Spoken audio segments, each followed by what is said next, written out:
तो प्रहलाद जी ने कोई भी ज्ञान उस आसुरी विद्यालय से नहीं लिया और उल्टा उन्हीं बच्चों को कीर्तन कराने लगे। यह समाचार जब हिरण्यकश्यपु को मिला तो उसने समझाया, समझाने पर भी प्रहलाद जी नहीं माने तो कष्ट देने लगा। कहीं पहाड़ से पटकवाना, कहीं अगली में जनाना, कभी गर्म खोलते तेल में उनको डलवा देना, लेकिन प्रहलाद का कहीं कुछ नहीं बिगड़ा। उसकी एक बहन थी होलिका। होलिका ने कहा हमें अग्नि ने वरदान दिया है कि हमारे यहाँ जो भी साथ में हम लेंगे वो अग्नि से जल जाएगा, लेकिन हमें अग्नि नहीं जलाएगी। तो इस प्रहलाद को हम लेकर के बैठ जाते हैं। वो जाकर के अग्नि में बैठ गई। भगवान की प्रहलाद जी पर ऐसी कृपा थी कि वो होलिका ही जल गई और प्रहलाद जी नहीं जले। ऐसे अनेक उपाय हिरण्यकश्यपु ने करे, लेकिन प्रहलाद जी का कहीं कुछ नहीं बिगाड़ पाया। एक दिन प्रहलाद जी हिरण्यकश्यपु को ही साधु धर्म की शिक्षा देने लगे कि साधु संतों की सेवा करो, उनसे ज्ञान लो, उनसे भक्ति को धारण करो और भगवान का भजन करो। पिताजी इसी में कल्याण है, संसार में कहीं कुछ रखा नहीं है। तो और नाराज हो गया हिरण्यकश्यपु।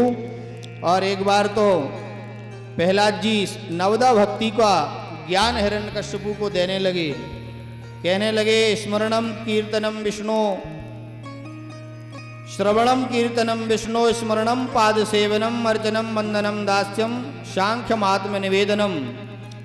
इन नवदा भक्ति को अगर धारण करोगे तो निश्चित रूप से आपका कल्याण हो जाएगा। लेकिन वह तो दुष्ट प्रवृत्ति का था, उसको कहाँ यह बात समझ आने वाली थी।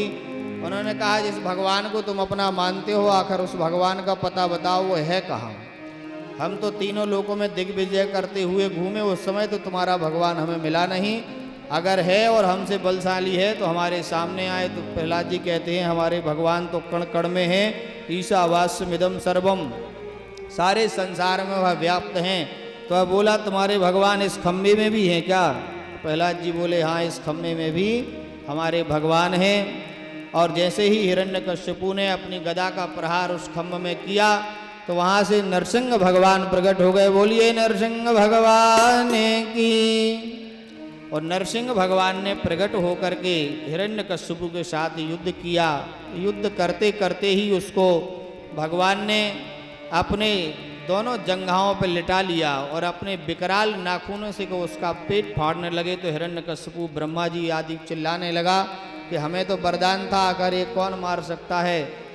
तो भगवान ने कहा कि यह कोई अस्त्र शस्त्र हमें नहीं मार सकता। तो भगवान ने कहा हम तुझे अस्त्र शस्त्र से नहीं मारेंगे, या इतने विकराल हमारे नख देख रहे हो, इसी से तुम्हारा पेट फाड़ेंगे। तो कहता है कि तो हम धरती में भी नहीं मरेंगे। तो भगवान ने कहा हम धरती पे नहीं तुम्हें लिटाए हुए हैं, हम जंघा पे लिटाए हैं। तो कहता है हम भीतर और बाहर कहीं नहीं मरेंगे। तो भगवान बोला ना हम भीतर हैं ना बाहर हैं, हम बीच देहली पर बैठे हुए हैं।